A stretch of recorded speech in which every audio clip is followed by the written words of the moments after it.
You're listening to CX Passport, the show about creating great customer experiences with a dash of travel talk. Each episode, we'll talk with our guests about great CX, travel, and just like the best journeys, explore new directions we never anticipated. I'm your host, Rick Denton. I believe the best meals are served outside and require a passport. Let's get going. Today, I'm excited to talk with Tony Sanchez, Vice President of Customer Experience at Comcast Advertising.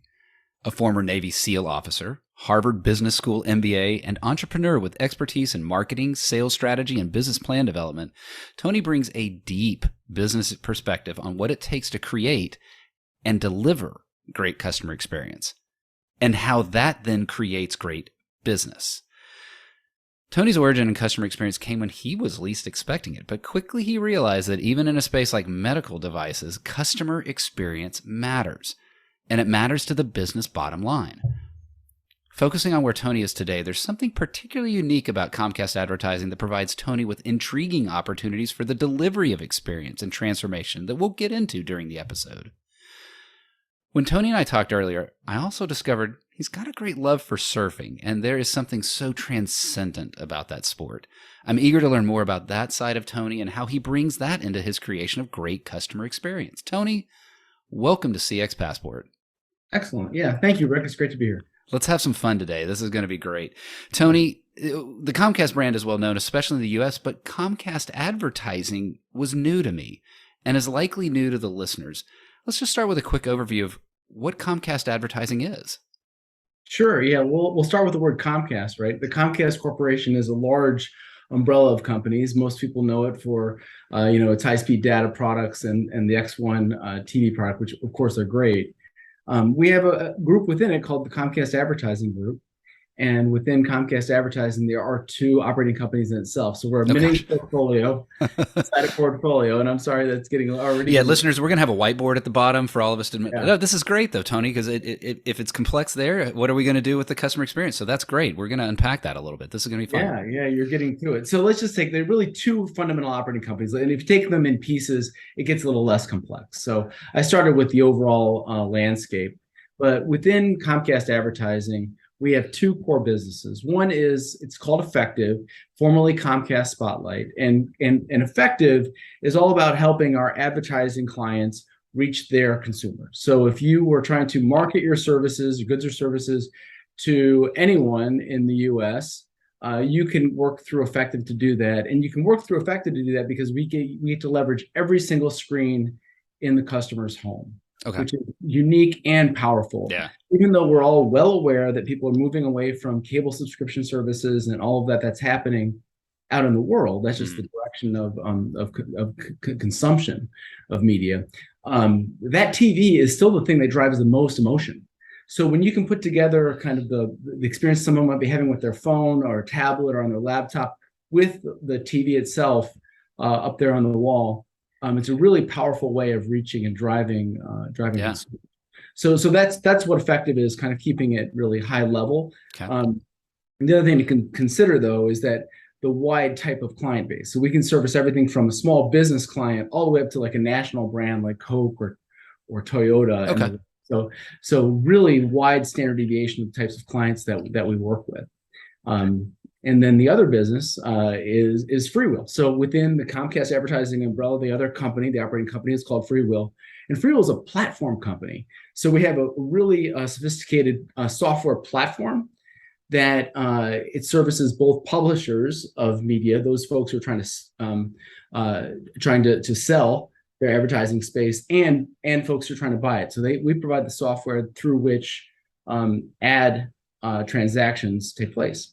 So that is another sophisticated, complicated business. Boy, it is. And that when we talk about this sophisticated and complicated, and it's going to be later in the show. I want to ask you about this later in the show, but how Comcast Advertising focuses on customer experience, just that spectrum of the companies you described, like a small business to a national or global brand like you're describing, that has to have its own set of customer experience challenges. And then when you're describing a platform that has two very distinct customers on both ends, right? The sellers and the buyers of that media. how that manifests. But I want to start with go back to your origin story a little bit when it comes to customer experience. I think that's going to be foundational here. You talked to me when we were talking earlier that you were a CEO at a medical devices startup. And you shared with me that you realized, without knowing it, you were doing customer experience before you even knew it was customer experience. And so I want you to tell me about that. What was that CX epiphany? But why did it matter to the business? Well, that's great. It feels like ancient history at this point. It's been quite some time since I was in that business. Really the essence of that, Rick, was that, necessity was the mother of invention. My startup medical device company, we had created a great product. It was a specialty surgery table for use in spine surgery operations.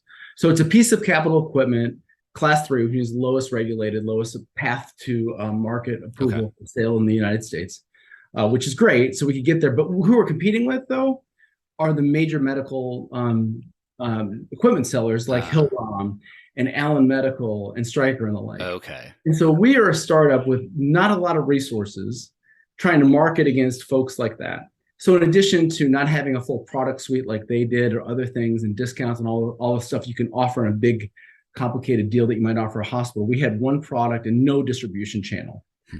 Our competition had either contracted or FTE, employed salespersons out there calling on those hospital accounts every day. Yeah. And there's just no way we were going to service that. So what I ended up doing then was I started going into the hospitals myself to understand what's happening in this particular marketplace. And what I discovered was that the dynamics of the decision-making process in the hospital itself had changed. Used to be, back in the 90s, early 2000s, that the surgeon was the primary decision maker. And so what the surgeon wanted, the surgeon would get. Okay. And so my competition had built up distribution channels to gain favor with that particular decision maker. And that decision maker by demographic statistically was a baby boomer white male. Okay. But that's not who's making the decisions anymore. And this is where it started to get exciting for me, was that now, because of the escalating healthcare costs and the hospital desire to reduce their spend, they had shifted decision rights out of the Class 3 devices, those low regulated, kind of less risky devices, away from the surgeon. And now it's really the OR manager who's making the call. And by demographic, that was typically an OR nurse, most likely a woman who had grown up in the business of delivering healthcare to patients. And she was a Generation X person who was an Amazon Prime customer, and all that went with that. Yeah. So she was much more apt to be comfortable shopping online, and she hated sales reps. So fantastic for me. Like, I can't afford to compete by hiring these expensive salespersons to go out there and call on her. She didn't want those people calling on her anyway.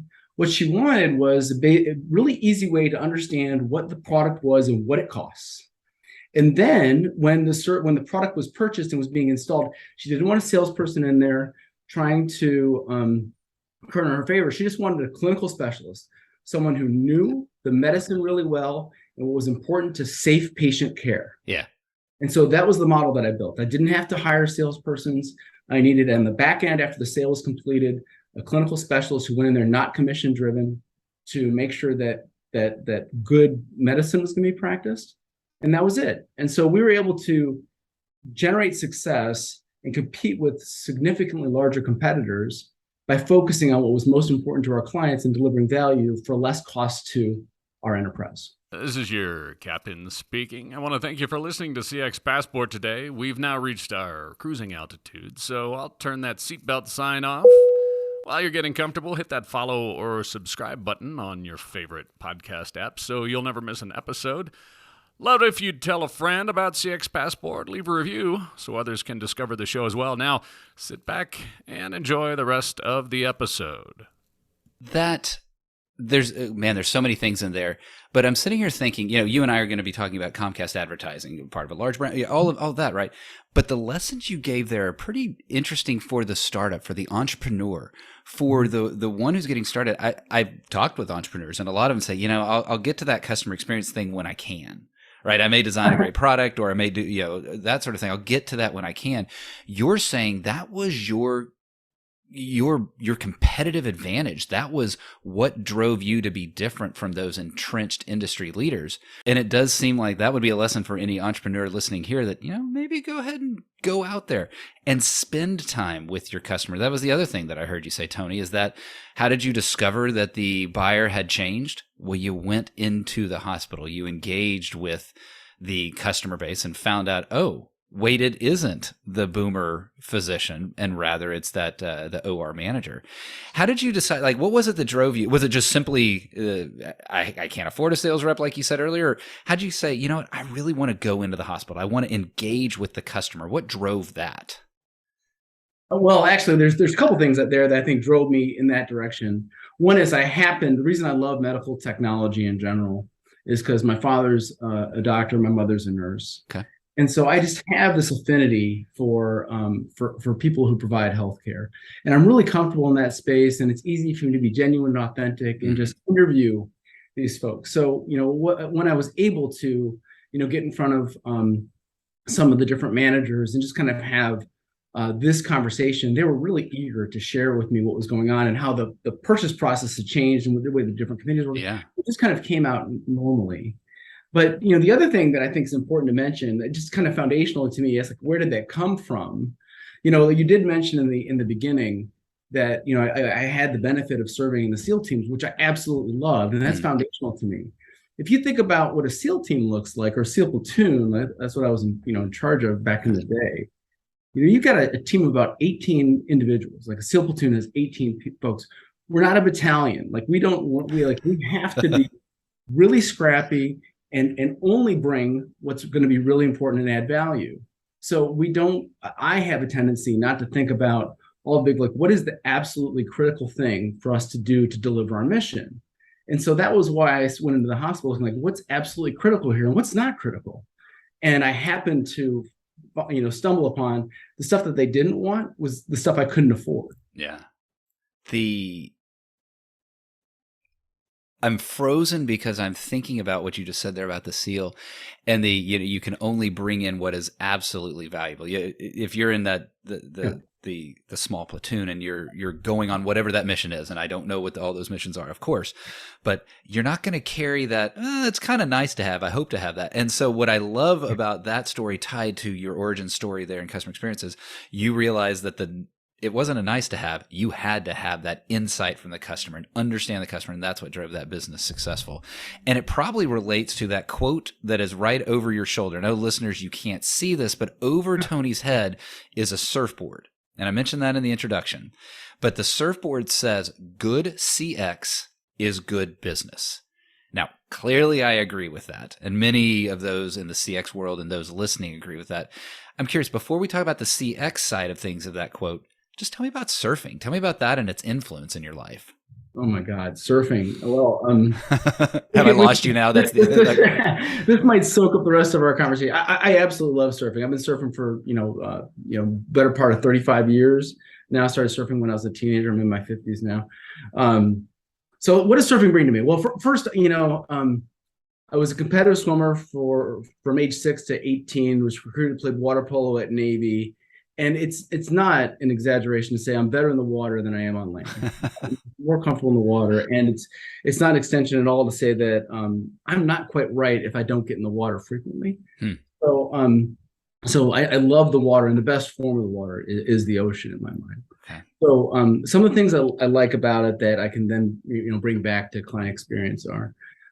Well, first of all, I mentioned like I'm more calm, I'm more peaceful with the activity of being in the ocean. So that absolutely, but I also love the community of it. I love surfing with friends. My family now, I've got 4 kids, they all surf. And so like that to me is the greatest when I'm in the lineup with any one or all of my kids. It's fantastic. But then the other thing I think, it was, when you sit there and you imagine this, right, just visualize, sitting on a surfboard, staring out at the horizon, you're looking at the waves come in. Like that's actually a moment where I get the chance to like do some deep thinking. So some thinking comes, and like the noise, the amount of noise in our daily lives.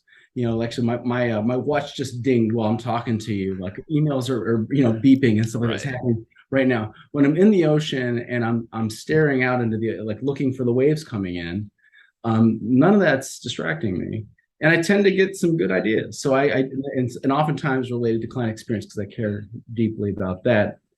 And then I guess finally, there's the obvious metaphor of, if you are artful at being able to see the waves coming in, you can ride the wave. And that's the metaphor to business. And that's kind of what I see in client experience. Those who are smart enough to kind of see these transformations that are happening in your industry and combine it with deep client insights, you can ride those waves to your benefit and take market share from your competitors.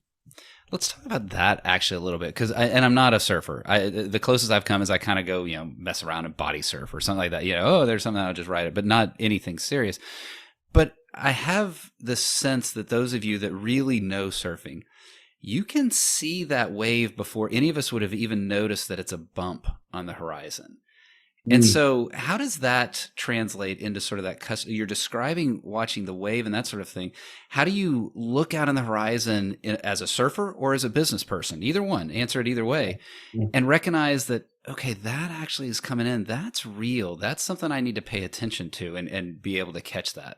Yeah. Like ride the wave is probably just a too little high level. So let's try to break it down in light of the present customer experience, client experience challenge that I'm working on today. So when you're sitting on your surfboard, you're looking out into the ocean, you are looking for those bumps as they're coming in. Those are like major movements of the ocean. Who knows what caused them, but they're definitely coming your way. Right. In the ad space that I'm working in right now, the ad tech industry is unquestionably going through transformation as we're starting to see, consumer viewing habits shift dramatically from subscription services to over-the-top OTT services. So that's unquestionably, that's the swell that's coming our way. But what else do you have to deal with when you're surfing, right? You have to think about the winds that are coming from the left and from the right, or if the winds are offshore versus onshore, crosswinds, it's going to affect the way that swell breaks. And I think the winds in this metaphor would then be the business environment. Like, look what we're going into right now. And then 2023, we've got inflationary times. There's a lot that's happening out there in the world. And so the way you behave is also going to be affected by those winds. And then finally, you have what's below you. If you're sitting above a sandbar, that's going to cause the wave to break differently than if you're sitting above a coral reef or rock or something like that. Right now, I think that's actually the business. That's the business you're sitting on top of. Like the company you're at, it has what it is, and the waves are going to break differently for your company versus others. So you have to know that. And then finally, like the way that you ride that wave, this is the art of surfing. Like you see somebody does this really, really well, you get it, is the way that you lead the client experience effort. How well can you then go and understand what's most important to your clients in the context of everything I just said? Transformation that's happening in your industry, the present business environment, and the capabilities of your company. You put those things together with those client insights, and you can really ride.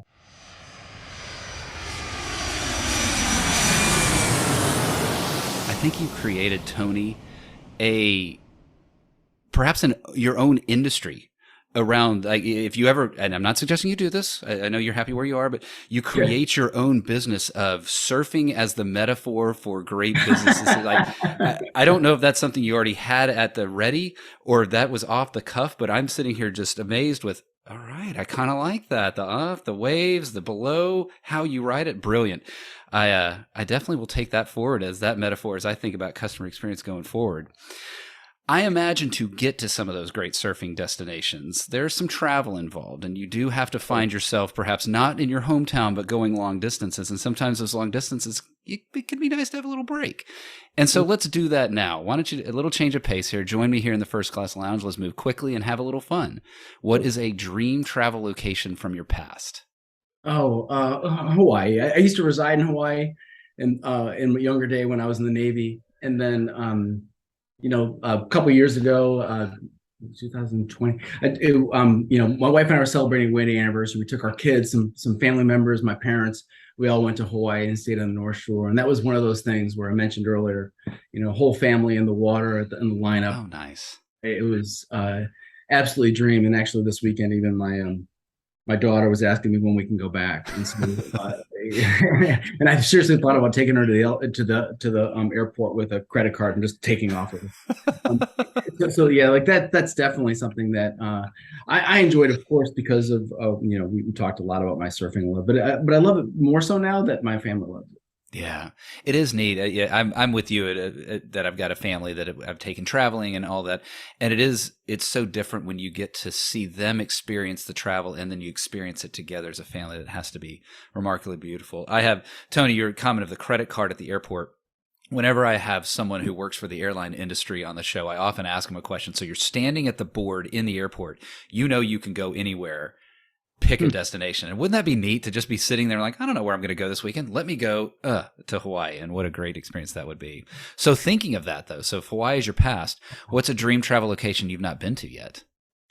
Bali, and it's another surf destination. I'm so predictable. But I'm not a huge consumer or user of social media, but it's pretty predictable that, like, when I'm served up a video or a link, it's just something like, hey, you should look at Bali. And so I know this is influencing me, but I also have a lot of friends who have been there who say, on an NPS scale, it's a 10. You got to go. Yeah. So it is a bucket list idea for me. I am jealous of same kind of thing. I'm jealous of those that I've interviewed in Australia where Bali is just, let's bip over to Bali. Whereas for us, it would be a lifetime trip, right? I have heard just wonderful things. What is a favorite thing to eat? Oh man.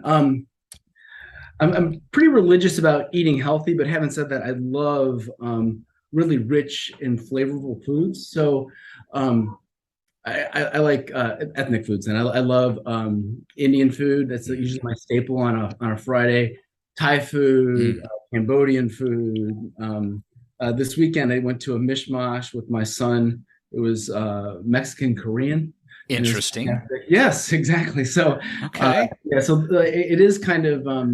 My wife makes fun of me. She's like, it's kind of like a party kind of flavors are the ones that I like, and yeah, I like that mishmash. That sounds awesome. I want to explore that place. That sounds great. Yeah. Well, let's go the other direction. What is a thing your parents forced you to eat, but you hated as a kid? Oh man, this is going to be, it's kind of gross. I mean, it's tongue. So I've had tongue too. Oh gosh, man. It's awful. It's absolutely terrible. Well, so my parents, I'm the oldest of 6 kids, and my parents were really great at raising a close-knit family and also being really kind of frugal about the way we thought about expenditures, including food, when they're trying to feed that many people. So they would annually purchase a cow, like literally buy that, and all the cow would come, and she'd keep it in. My mom would keep it in 2 freezers in our garage, but that meant we had everything that came in the cow. Yeah. And so every year, once a year, that would come out, and I did not like that meal. I can't imagine. First thing that came into my head, I was like, "Oh, the tongue." You did not hesitate, listeners. I know you can't see him, but holy cow! I mean, you saw it almost on his face and his skin as he was thinking about what on earth was that experience with the tongue. What is?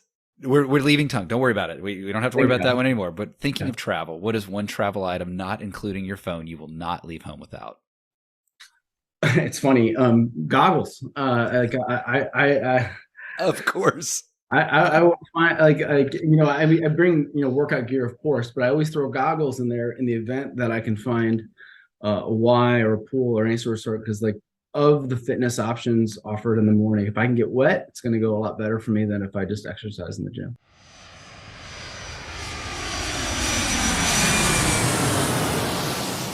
So let's go back to talking about customer experience and Comcast Advertising specifically. I know it as you described it, it sounds complex. It sounds just a different way to approach customer experience. So help me understand what's really different and what's unique about that customer experience approach at Comcast Advertising. Yeah. Well, I guess maybe I'll start with just the overall approach to the strategy of how to even figure out how to improve client experience across those really complex businesses. Yeah. And so structurally, and I had good counsel and good mentorship on this, I believe if you're going to drive client experience, you really need to work 2 ends of the spectrum and you have a foundation of data. So the 2 ends of the spectrum are you need to have some sort of CSAT measurement, some sort of mechanism, and we use the Net Promoter System, and I'm a big believer in the Net Promoter System itself. Give the Net Promoter System a 10. Mm-hmm. As this mechanism to get a steady drip of client feedback so that your clients experience steady incremental improvement to their engagements with you kind of, month over month, quarter over quarter. They just always see the things that were bothering them before go away, and the things that they like get better. Nice. And that's great. So that's the left side of the spectrum as I visualize this. So you need to have something like that in place, and that was kind of the starting point. Let's figure out how I do, versions of the Net Promoter System for both effective and freewheel. But then you have to counterbalance that, kind of go to the far other side, the far right side of the spectrum as I'm visualizing it here, with a moonshot.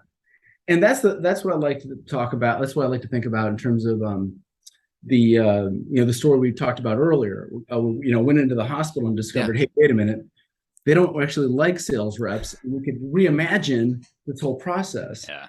So I have a tendency to really like the idea of just kind of throwing out the existing model for a second and imagining what would be awesome and what would be great, regardless of whether it's practical or not, and then figuring out how we could do that. So I think we need to do both of those. So, at Comcast Advertising, I have a group that we put together that's responsible for putting the Net Promoter System in place across both companies and scaling it, maintaining it, upgrading it. On the other end, we have a research and design group that starts to think about what is the art of the possible. And then finally, this is the key piece, right? You have to have a data foundation, which includes the client feedback management system. So, one of the customers of the client feedback management system, of course, is the Net Promoter System. So you have to use that, but there are other mechanisms where you can get feedback. But the thing that I find to be foundationally necessary to understand what your client's experience is, you have to be able to understand these three things: who did what, and what was the business impact. Yes. That's it. So when I say who, and this is in a business to business space, this is hard. I'm not talking about the account. It's not Acme. I actually want to know that Rick, who is the marketing manager, did what? Received an email with an update on something we delivered him. And then he called, that's the business impact. Yes. He called customer service.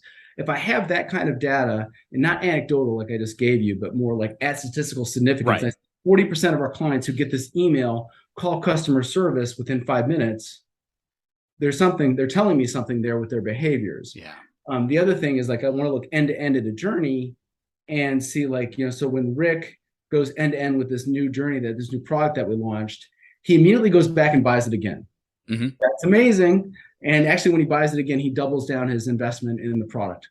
Okay, that's great. Or not. And again, with statistical significance, you can start to tease out what's working, what's not working for your clients. Yeah. You cannot do that if things like your IVR data is not accessible. The product data, like if you have, like a lot of us have tools, mobile apps, web apps, etc. If that data is not available to you, our customer services tools that your service agents may use internally. Mm-hmm.